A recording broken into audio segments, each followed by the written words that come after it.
Mario Rivadulla presenta Teledebate con Ramón Reyes, Alex Jiménez y Dilenia Cruz. Teledebate, objetivo y veraz, siempre fiel a la verdad. Sean todos bienvenidos, amigas, amigos televidentes, a esta nueva entrega de Teledebate, donde, como siempre, Dios mediante, estaremos con ustedes por la próxima hora compartiendo temas de interés y pues recibiendo aquí en el Teledebate un huésped muy especial con una entrevista que también va a ser de suma importancia en el próximo segmento. La reflexión de este día dice así: cada día de quien nos dio la vida debiera celebrarse como Día de las Madres. Los pasos de la historia nos recuerdan que en el año 1840 se produjo el deceso de Niccolò Paganini. Está considerado el más notable virtuoso del violín en la historia de la música. En 1874 salió a la luz en Santo Domingo el semanario La Opinión. Y en 1877 nació la notable bailarina estadounidense Isadora Duncan. En 1895 el destacado escritor Oscar Wilde fue condenado a 2 años de prisión en Inglaterra, donde la homosexualidad era considerada un delito en esa época. Murió exiliado en Francia. Su obra literaria más conocida es El retrato de Dorian Gray, que fue llevada al cine. En 1913 nació el pintor y muralista español José Vela Zanetti. Entre sus obras más notables figuran el mural en los edificios de las Naciones Unidas en Nueva York, el Banco Central de Madrid y la Iglesia Jesús Divino Obrero en León. Al estallar la guerra civil en España, se exilió, viniendo a dar a nuestro país, donde residió por casi una década, dejando como legado de su enorme talento más de 70 murales, entre estos el Monumento de Santiago, el Palacio de Justicia, el Banco Central y la Iglesia Nuestra Señora de la Consolación en San Cristóbal. Fue fundador y dirigió la Escuela Nacional de Bellas Artes. Murió en la ciudad de Burgos, donde había nacido en el año 1999 a la edad de 86 años. Bien, con Atoy de Camps nos une una muy antigua relación de amistad. El miércoles en la noche corrió la versión de que había fallecido. Por suerte fue un rumor carente de veracidad. Hoy en la mañana pasamos por Corazones Unidos, donde se encuentra interno, y aunque no pudimos verlo porque se encontraba dormido, nos informaron que ha evolucionado muy favorablemente del ataque de neumonía que sufrió, al punto de que es casi seguro que mañana esté de alta y de regreso en su hogar. El abuso infantil, el Procurador General de la República se muestra justamente alarmado por los casos de abuso infantil que se registran en el país. El diario Hoy publica en su edición de este día el mapa de abuso sexual y violencia en menores por provincias. Tan solo de enero a abril de este año son alrededor de 1.300 a 1.400 casos, los que han sido denunciados. Los más numerosos son el Distrito Nacional, Santiago, San Cristóbal, Peravia, Barahona y San Pedro de Macorís. Tan solo en 2 provincias, Elías Piña y María Trinidad Sánchez, no se denunció ninguno. Las elecciones no solo han dejado impugnaciones, sino grandes cúmulos de basura en el Distrito Nacional y municipios de Santo Domingo, Santiago y otras ciudades. El secretario general de la Liga Municipal, Johnny Jones, está exhortando a los cabildos a redoblar la recogida de desechos. En San Cristóbal, un grupo empresarial, el de Dionisio Ramírez, da ejemplo de responsabilidad ciudadana, facilitando camiones, retroexcavadoras y otros equipos para la limpieza de la ciudad ante la desidia de las autoridades locales. Y en la ciudad de los 30 Caballeros, donde los intensos aguaceros de estos días han agravado el problema de la recogida de basura, las autoridades municipales parecen estar demasiado ocupadas tratando de aumentarse los sueldos. De aprobarse la propuesta, el alcalde ya casi saliente pasaría a ganar 485.000 pesos mensuales y los regidores 210.000, a lo que se sumarían viáticos y otros beneficios. Todo un despojo con categoría de robo sobre las exhaustas arcas municipales. Por lo pronto, ya el alcalde electo Abel Martínez adelantó que de concretarse el alza la dejaría sin efecto desde que tome posesión. Se le toma la palabra. Si una victoria sin precedentes ha sido la de Danilo Medina al obtener la más alta votación jamás lograda por un candidato a la presidencia de la República, también el joven David Collado rompió récord de votación para un candidato a la alcaldía del Distrito Nacional. El mandatario ganó con 27 puntos de diferencia y Collado con 22. En ambos casos, las respectivas encuestas mostraron un elevado nivel de acierto. Bien, pues vamos a hacer la pausa y de inmediato vamos a recibir en Teledebate a nuestro huésped de hoy.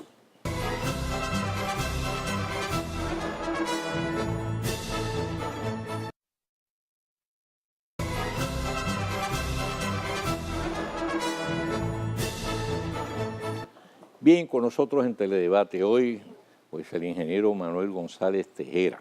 Ya él conoce el camino, las televidentes también lo conocen a él. Bienvenido, Manuel. Mire, buenas, ¿cómo estás, Mario? Manuel se dan dos características especiales. No solo es uno de los más calificados técnicos agrícolas con que cuenta el país, sino que es también un amplio conocedor y experimentado analista del acontecer internacional. Con él vamos a dejar atrás la resaca de las pasadas elecciones, ya después ya estoy harto de hablar de eso, para dar un breve recorrido por la región, porque formamos parte de un mundo globalizado. Lo que ocurre en cualquier parte del mundo se refleja en nosotros, claro, pero sobre todo en el entorno más cercano. Vamos a empezar por Venezuela, si te parece, porque ese es el caso más álgido y donde la situación resulta más crítica. Yo me pregunto y te pregunto, Manuel, ¿hasta dónde Maduro podrá escapar al reclamo del referendo revocatorio? Porque eso es una figura que está en la Constitución. Y hasta dónde también podrá alargar la crisis tomando medidas de excepción. ¿Y qué puede pasar? ¿Qué puede pasar en Venezuela? Bueno, lo primero es, el referendo va. Ahora, no va a ir cuando quiere la oposición. Va a ir posiblemente a principios del año que viene. Tal como lo han dicho varios magistrados, creo que de 5, 4 han dicho que el plazo del referéndum se pasó. O sea, debió haberse planteado la firma y todo eso, ese proceso, iniciarlo, a más tardar creo que el 16 o 12 de enero, para que se pudiese realizar en octubre o noviembre de este año. Sin embargo, al parecer la gente de la MUD en ese momento estaban un poco todavía, no habían definido cuál iba a ser su posición, hasta que lo hicieron hace poquito, sí, con la firma récord realmente de más de 1.900.000 firmas. Pero ahora tienen que recoger 3 millones más o 4. Sí, pero independientemente... digo, las van a recoger. No se va a violentar la Constitución, o sea, se va a ir al referéndum, pero no va a ser como quiere la oposición. O sea, va a ser... acuérdate de una cosa, Mario, existen poderes, hay una división de poderes, poder judicial, poder ejecutivo, el mismo poder legislativo. Entonces, la oposición se ha como adelantado mucho, quiere madurar la fruta con carburo. O sea, vamos a hablar con sinceridad, se quiere madurar la fruta con carburo, no obstante no analizar que es cierto que ganaron abrumadoramente las elecciones, pero cuando tú agarras entre una elección y otra, tú estás viendo que a la oposición se le incrementó 200.000 votos y más de casi 2 millones de votantes chavistas no votaron. O sea, no votaron porque realmente están hartos de una situación, de una ineptitud ya ante una serie de problemas. No solamente una ineptitud, sino también existe lo que se llama la guerra económica.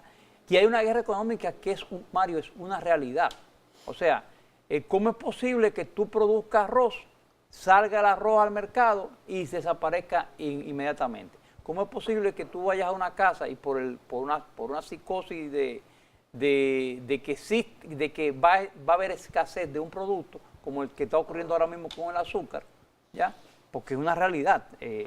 Y tú te preguntas, entonces no hay aparato productivo.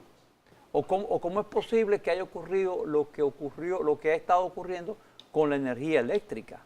O sea, un país, una potencia en energía, tanto petróleo como hidroeléctrica, ya haya caído en lo que cayó, simplemente la no previsión. Entonces, yo creo que realmente se impone el diálogo.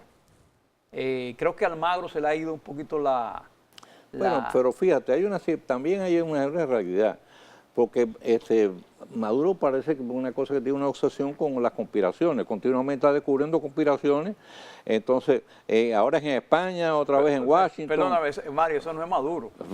Eso no es Maduro, eso es parte de la personalidad de cualquier mandatario autoritario. O sea, tienen ese bueno, tipo es una forma de combatir. Dijiste la palabra clave, mandatario autoritario. Autoritario. Ese es el grave problema que tiene. Entonces, ¿cómo tú puedes dialogar con un mandatario autoritario?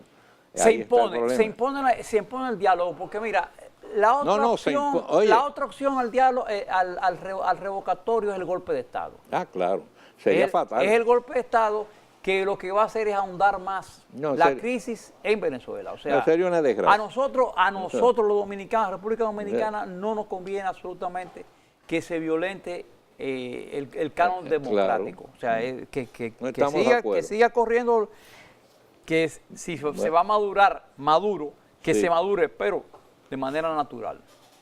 O sea, echarle carburo y que eso es lo que se va a crear simple y llanamente más división. Bueno, hay ahora mismo... Y existe una división en el país. Acuérdate que ahora mismo hay un trío de exmandatarios en Venezuela que está tratando de mediar. Ojalá los escuchen. Sí, está el doctor Leonel Fernández, está José Rodríguez Zapatero y está también Martín Torrijos. Martín Torrijos, sí. Entonces, ojalá la mediación de ellos pues logre establecer ese puente necesario de diálogo. No, y que es necesario. Además, el presidente Fernández dijo en Caracas algo sumamente importante, porque aquí mucha gente cree que solamente es el diálogo en el asunto político. No, también hay que buscarle salidas económicas. No, claro. ¿Ya? O sea, obligatoriamente hay que buscar salidas económicas a la situación, porque de que existe un problema económico de no confianza. ¿Ya? No, y además es gravísimo, porque el problema es, Manuel, como yo lo veo, ha sido falta de previsión desde el punto de vista económico. Yo lo que no entiendo cómo es posible que durante esos 14 o 15 años de chavismo, que recibió Venezuela una cantidad extraordinaria 17. de dinero, pero increíble, sin precedentes, no dedicaran parte de ese dinero a diversificar y desarrollar la economía de Venezuela, que todavía a estas alturas tiene un 97 o 98% de los ingresos que recibe Venezuela provienen del petróleo. Entonces tú no puedes, y tú conoces eso muy bien, tú no puedes abrazarte a un solo producto, porque ocurre esto, se desploma el precio del petróleo y mira todo lo que ocurre. Mira, ahí en ese aspecto de los 17 años es interesante porque hay que dividirlo en varias etapas. ¿Ya? Realmente se confiaron mucho en el principal producto de exportación que es el petróleo, es una realidad. En la diversificación, Venezuela es un país rico, o sea, y no solamente, cuando digo rico, no es rico solamente en el recurso natural del petróleo y del agua, no, tierra, ya. Hay un emprendurismo que existe, o sea, un emprendurismo real. El turismo, ¿ya? Podríamos desarrollar. El turismo deberían de explotarlo un poquito más. Sí. O sea, no deberían de quedarse solamente en Margarita y Canaima. Sí. O sea, tienen que ampliar. Creo que en ese aspecto pueden hacer muchas cosas, pero tienen otro aspecto también básico para el desarrollo, la metalurgia, la metalmecánica, el hierro, ¿tú entiendes? Que se puede reactivar. ¿Pero qué ha pasado? Simple y llanamente, cuando tú no das opciones y confianza, los actores normalmente lo que hacen es retraerse, echarse a un lado o venir a invertir sus capitales a República Dominicana, a Estados Unidos. Ya, a nosotros no ha venido bien esa inversión, realmente, ¿me entiendes? Sí. Pero que independientemente, eso ha sido una yo creo que personalmente considero que se impone, Mario, el diálogo. No, yo también. Ahí no puede haber un rompimiento, independientemente de que se diga, no, que ganamos la mayoría. No, en eso estamos claros. Yo participo de ese criterio y cruzo los dedos porque sea así. Por eso te digo, vamos a ver si con la presencia de estos tres que es mandatario se logra establecer canales en este sentido de que bajen la fiebre, bajen la presión, tanto de un lado como del otro, se puedan sentar a negociar y buscar salidas democráticas. Pero mira, no solamente es en el plano internacional de gente que vaya, por ejemplo, yo veo gente comedida en Venezuela, pero lamentablemente no las escuchan, bueno, se escuchan en poquito, tienen su influencia. Por ejemplo, un Vladimir Villegas, ¿ya? O un José Vicente Rangel, o sea, correcto, que son dos polos diferentes, pero pueden dialogar. Entonces, ese tipo de personas son necesarias, ese tipo de actores son necesarios también en Venezuela. claro. Que no son tendentes ni a una tendencia ni a la otra, ¿ya? Independientemente de todo lo que le digan de José Vicente o de Vladimir Villegas, ¿se entiende? Correcto. Pero son personas que uno lo ve que están en su sano juicio todavía, ¿ya? Ojalá que esos sirvan Ahora que tú dijiste para el eso, diálogo.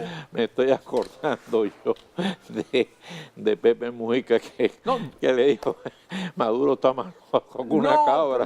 Él no solamente dijo eso, él dijo una realidad, o sea, él Claro. dijo, ahí nadie se está entendiendo, ahí nadie se escucha, ¿ya? O sea, están todos locos, y lo reiteró. Entonces, pero él lo dijo, yo respeto a Maduro, pero Claro. está más loco que una cabra. Si usted escucha toda la grabación, o sea, él no insultó en ningún momento a Maduro. No. Ahora, la No, gente no. lo interpretó como un insulto. Lo que pasa es Quédalo que quieto. Pepe Mujica tiene unas expresiones muy atípicas. Pero dijo la verdad, o sea, escúchame, dijo la verdad. Como la O sea, vieja aquella que le dijo a Cristina, sí. como le dijo la vieja. No, sí, le digo, Sí, bueno. tremendo lío que pasó eso. Bien, vamos a pasar a Brasil, que está ahí al lado. Está el caso de Dilma Rousseff. Ahí se da una doble situación. Ese sí es un lío, ¿verdad? Ese es un lío grande, Mario. Por un lado hay un juicio político que es una figura constitucional, eso está claro, pero por otra parte se cuestiona el hecho de que sobre una gran cantidad de miembros de la Cámara y el Senado que votaron en su contra pesan graves acusaciones de corrupción.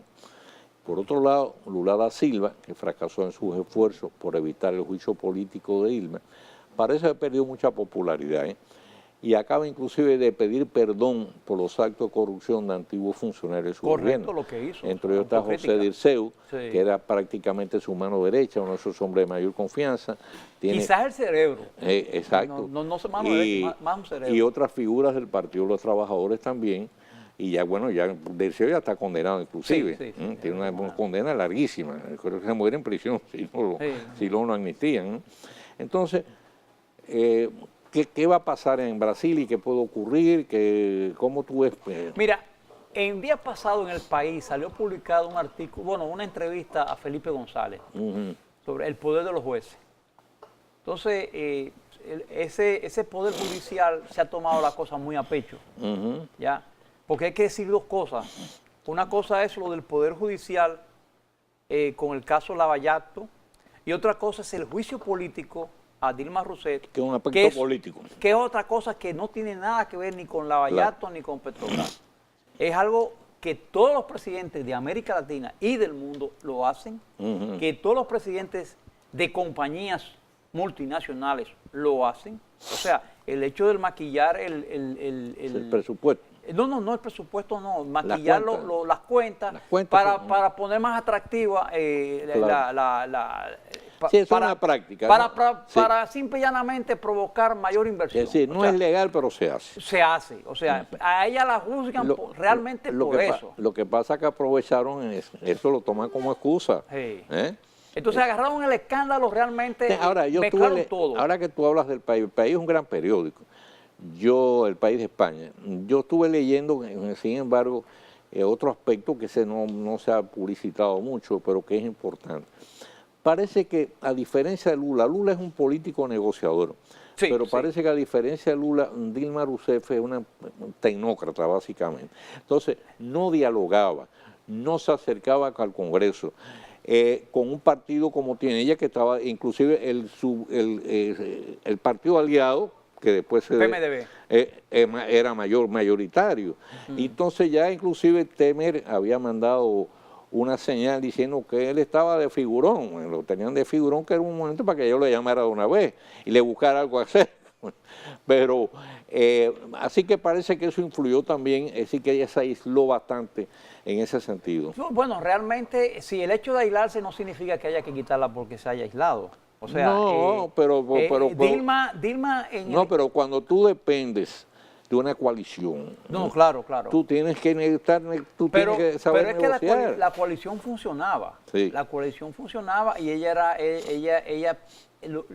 su gran falla era que ella no era la armadora de la coalición. Ese es el problema. El armador de la coalición siempre, en todo momento, fue Luis Ignacio Lo que Lula pasa da es que Silva. cuando Lula vino a reaccionar a favor de ella era muy tarde. Ya era muy tarde. No, Sí. eso es una realidad. Pero realmente, yo te digo que ella está en la preparación ahora mismo del juicio. O sea, ya tiene los abogados que están trabajando con ella. Va a haber un factor tiempo. Un factor tiempo que a ella en esta semana le ayudó bastante. El hecho de que ya salieran las declaraciones de un ministro donde define claramente que había que sacar a esta mujer porque había que parar las investigaciones. Claro. Porque resulta y viene a ser que de todos los ministros, más de la mitad están acusados de corrupción. Y el presidente de la Ya. Cámara, que No, ya lo destituyeron. Pero el mismo Temer también, sí, lo Temer. quitaron. Entonces, todos allí. entonces ¿no? ahí hay un Sí. verdadero problema. Ahora mismo creo que leí, si no me equivoco, fue hoy, esta mañana, esta madrugada o esta tardecita, no, esta madrugada leí, que había un grupo de científicos que estaban analizando, y a mí me llamó mucho la atención eso, posponer la Olimpiada por el asunto, utilizando el tema Zika. Sí. O sea, con la crisis política, porque existe una crisis política Claro. realmente, ya, en Brasil, que se esté planteando posponer o no hacer la Olimpiada. Hay una palabra Sí, bien fuerte, sí, o sea, sí, sinceramente, sí, sí. o sea, es un absurdo realmente. Correcto. Pero ya está ocurriendo eso, o sea, al parecer Brasil tiene que dar muestra a nivel internacional, ya, de que el gobierno que es transitorio, no es un gobierno permanente todavía, No, claro. porque mientras no se Dura juzgue, 6 meses ahora el proceso. Sí, pero está tomando medidas como si fuera un Claro. gobierno ya que se va a quedar. Bueno, porque me parece que estaba muy Sí. ilusionado. Entonces, tiene que tener un poquito de cuidado en esos aspectos, porque puede crear una gran crisis social, una gran crisis de una división política. Correcto. ¿Ya? Porque el problema no son los 54 millones que votaron por Lula, el problema es los 20 y tantos millones de personas que salió de la pobreza, casi 50 millones de Claro. personas que salió de la pobreza. Así mismo. Vamos a hacer una pausa y regresamos.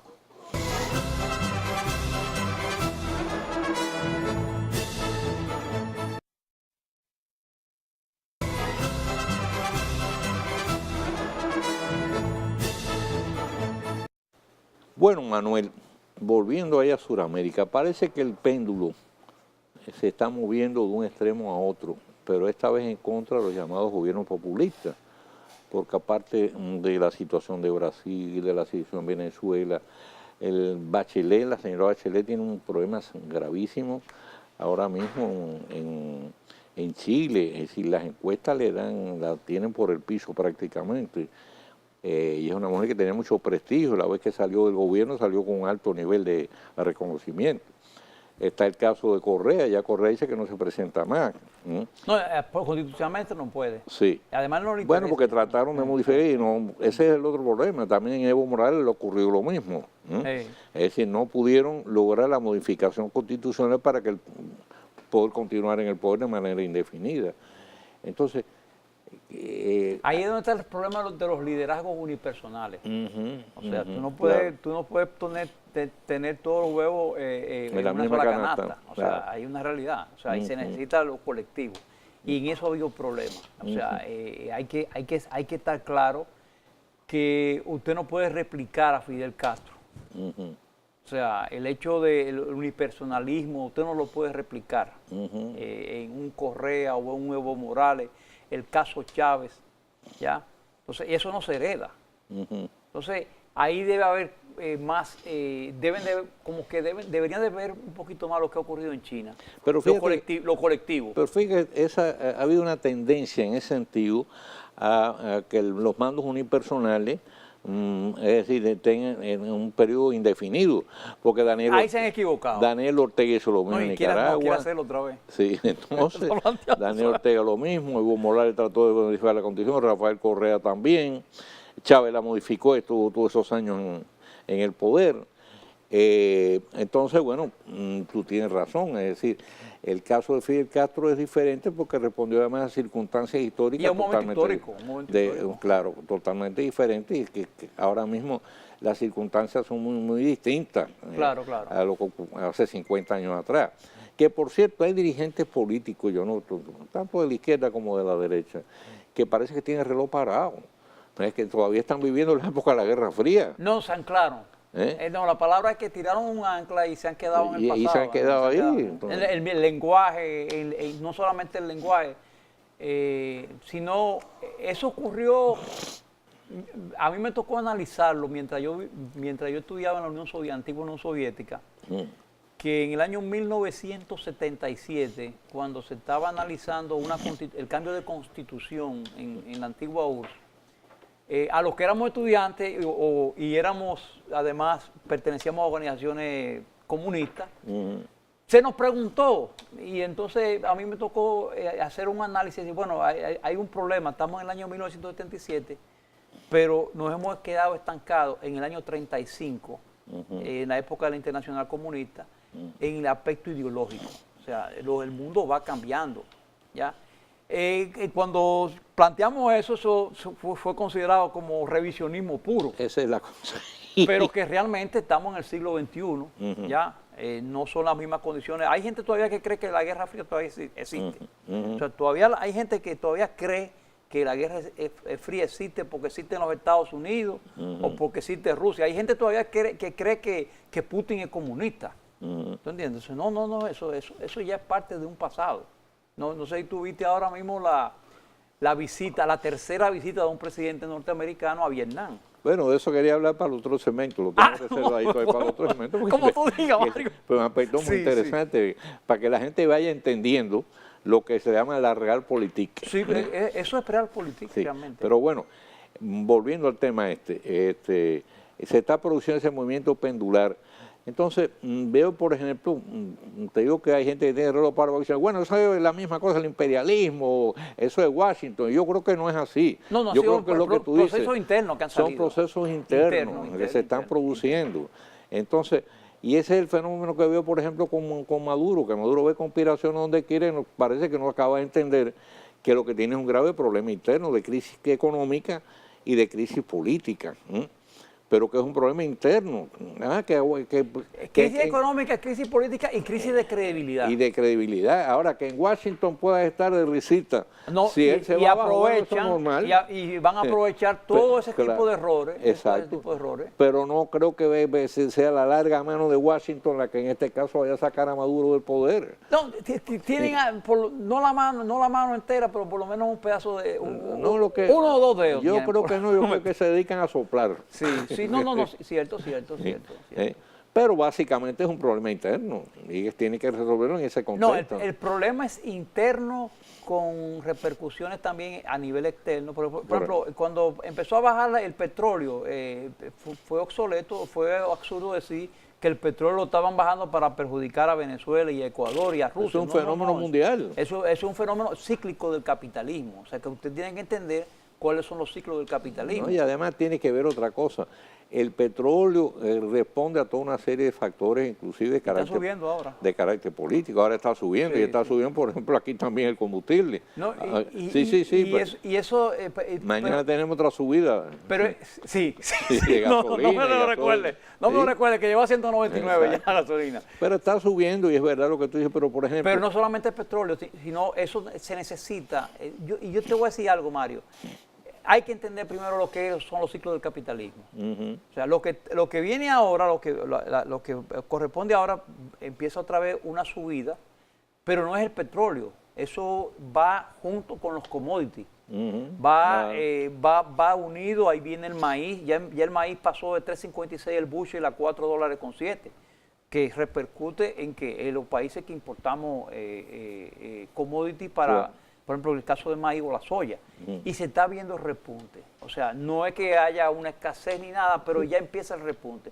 Cuando empieza el petróleo por un lado, empieza el gas por el otro, y empiezan otros commodities. Entonces, ahí tú verás pronto, un periodo no muy lejano, también más repunte, por ejemplo, en el caso del oro. En el caso del oro también va a haber repunte. Entonces, Yo creo que la plata, ya están hablando que la plata puede llegar a 3 dígitos el precio. sí, porque realmente la economía necesita, la economía mundial. Por eso fue la reunión esta que acaba de terminar en el día de hoy en Japón. Tiene que reactivarse. Tiene que reactivarse. Entonces, uno de los puntos también que se puso dentro de esa reunión fue el asunto fiscal. ¿Ya? Ahí, olvídate, Mario, que ahí están los Panama Papers. Sí. Que no fue ningún consorcio periodístico. Escúchame, Mario, tú que eres periodista. No, hombre, esos fueron los americanos que metieron claro. porque querían pescar en un río revuelto. Lo que pasó fue que se le plantó un Putin y le dijo, no, sí, es verdad, tenemos tanta gente, pero eso es una compañía de las tantas firmas que existen. Seguro. Y cuando puso el dedo en la llaga, dijo, ¿y dónde están los paraísos fiscales ingleses? Nadie lo ha tocado. Vamos a hacer la pausa, Manuel, y cuando regresemos vamos a entrar. Y ya se está acabando el programa, Mario. Ya vamos a estar en el tema ese de la Realpolitik.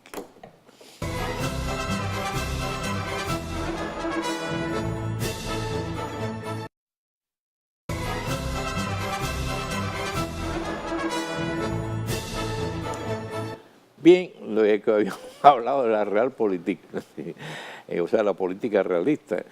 Por ejemplo, ¿quién hubiera creído años atrás que andando el tiempo, el régimen comunista de Vietnam, para resistir presiones de China comunista capitalista, porque ahora es comunista capitalista, indiscutiblemente, se aproximase a los Estados Unidos y que éste le haya levantado el embargo para venderle armamento, Entonces, no, eso son parte de las cosas que mucha gente a veces no quiere entender. O sea, hay gente que cree que la guerra de Vietnam todavía existe. No, eso pasó.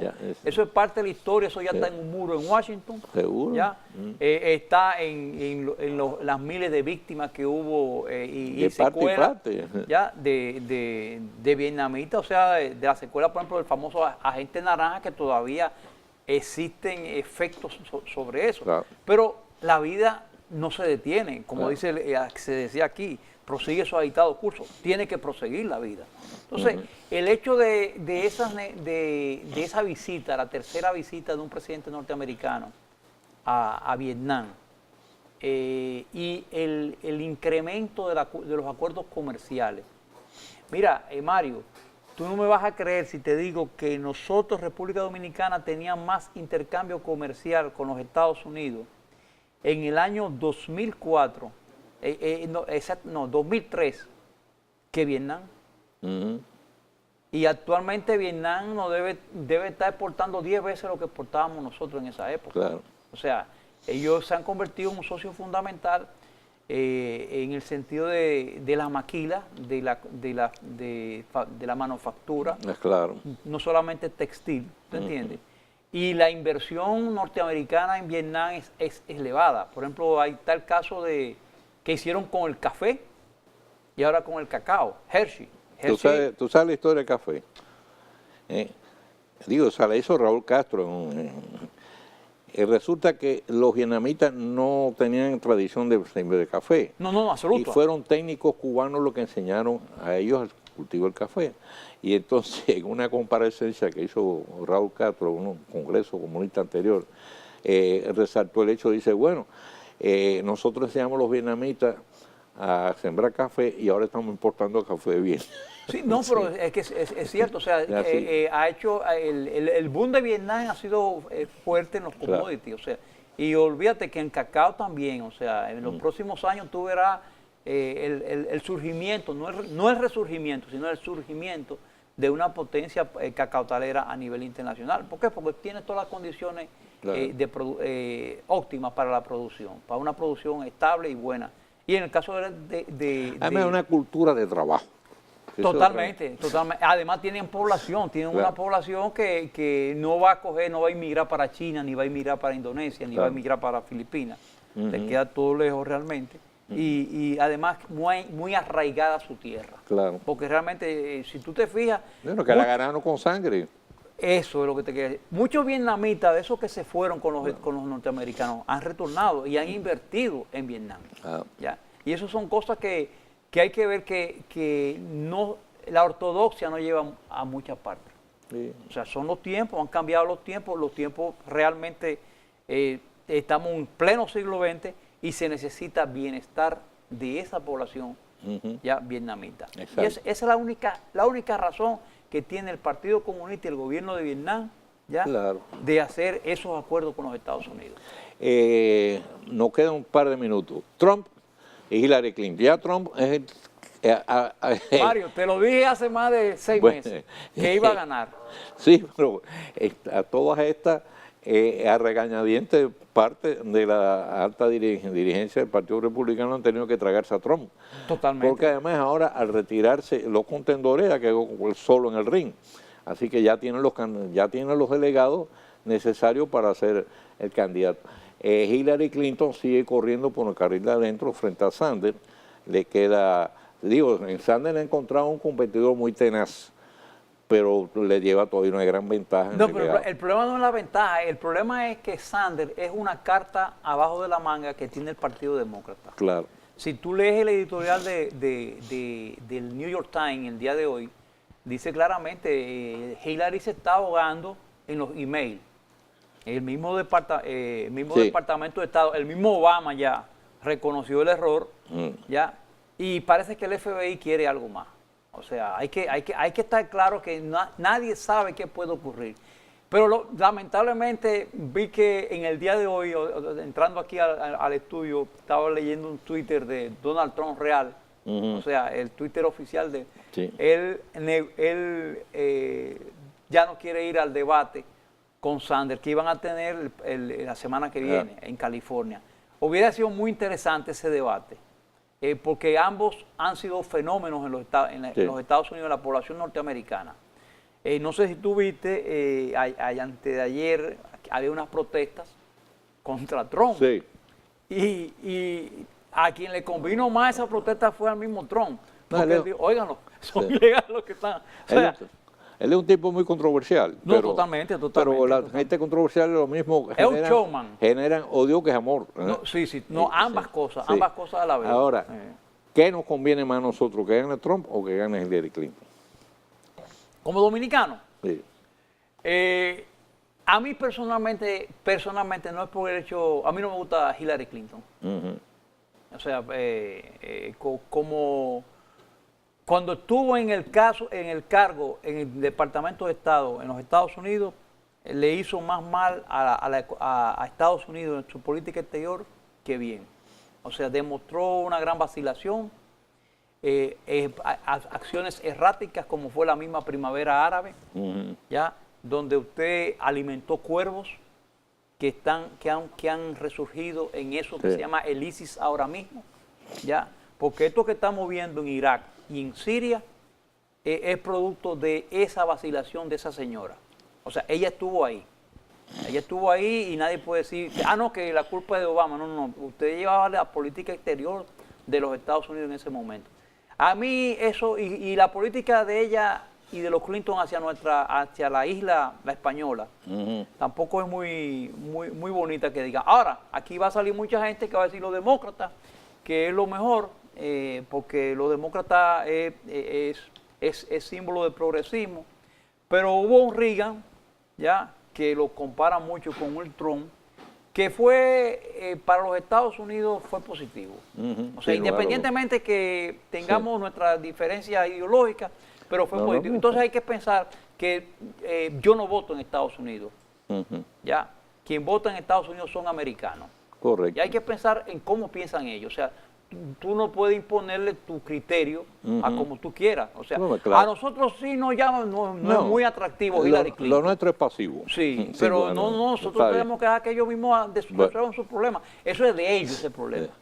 Manuel, se nos agotó el tiempo. Vamos a ver entonces aquí en el mes de noviembre qué es lo que ocurre allá en los Estados Unidos, son las elecciones presidenciales. No, hay que esperar a julio, porque nadie sabe si Bueno, en la convención republicana sí. le juega coja a Trump y lo saca. No, ya es difícil.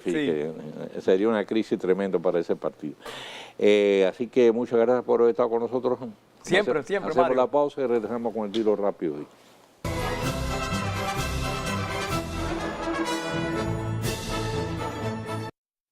tiro rápido de Mario Rivadeneira.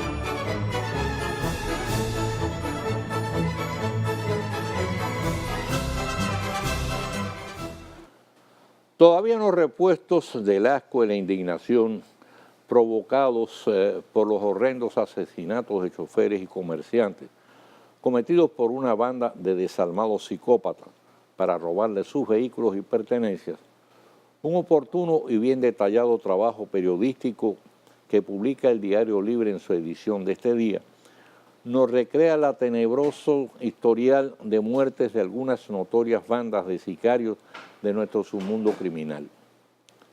El reportaje, bajo la firma de Adonis Santiago Díaz, recuerda la desmantelada del capo puertorriqueño José David Figueroa Agosto, que en un lapso de apenas 3 meses dio muerte a media docena de personas que supuestamente podían haber aportado informaciones relacionadas no solo con las operaciones dirigidas por aquel, sino con sus ramificaciones y complicidades. Otra de las bandas más peligrosas era la dirigida por Juan Félix Cordero, alias Copelín. La misma estaba al servicio del narcotráfico y en su historial figuran al menos 16 asesinatos, incluyendo el del periodista romanense José Silvestre. Se atribuyó a exoficiales de la policía, adscritos por entonces a la Dirección Nacional de Control de Drogas, hoy en libertad provisional, estar vinculados a la misma. Copelín fue ultimado a balazos, al parecer por una banda rival. Otro personaje del submundo del sicariato que adquirió gran notoriedad fue Raúl Cerumberto Mota Reynoso, alias Mantroy. En su legajo policial aparecen nada menos que 36 personas a las cuales habría matado por encargo. Abatido a tiros, su muerte constituyó todo un motivo de duelo en la barriada donde residía. Mención aparte el caso de la banda de menores, que en el año 2014 fue desmantelada. Sus integrantes se dedicaban a asesinar taxistas, colocándoles una funda plástica en la cabeza en unos casos, en otros a balazos o cuchilladas. Tan estremecedor como los hechos criminales que cometieron, resultó la desfachatez con que admitieron los mismos y se burlaron de sus víctimas y familiares. Como hemos comentado en otras ocasiones, el sicariato es una modalidad del crimen que vino a formar parte de nuestro mundo delincuencial en época no muy distante. La misma vino del brazo del narcotráfico, pero después se convirtió en una modalidad de uso más generalizado. Las muertes por contrato tienen al presente las más variadas motivaciones, desde diferencias en negocios hasta dramas pasionales. No obstante, parece ser que su mayor número sigue registrándose en el campo del narcotráfico, donde son frecuentes los llamados tumbes y las disputas por el control de los puntos más rentables en el comercio de las drogas prohibidas.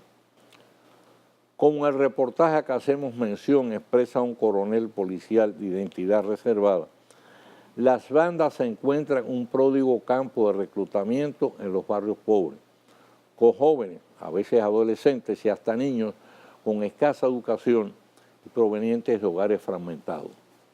En suma, estas bandas, a las que en muchos casos aparecen asociados como integrantes o cómplices las propias autoridades encargadas de combatirlas, son expresión y consecuencia de una sociedad donde la pérdida de valores es cada vez más notoria y preocupante. El próximo lunes estaremos de nuevo con ustedes, Dios mediante, en una nueva entrega de Teledebate. Como siempre, nuestros mejores deseos y mayores bendiciones para todas las amigas y amigos televidentes. Tengan todos un excelente fin de semana. Y recuerden no moverse de frente a sus televisores para que puedan seguir disfrutando de la programación de este canal 23, comenzando por el programa Contacto de nuestro colega Rafael Ovalle.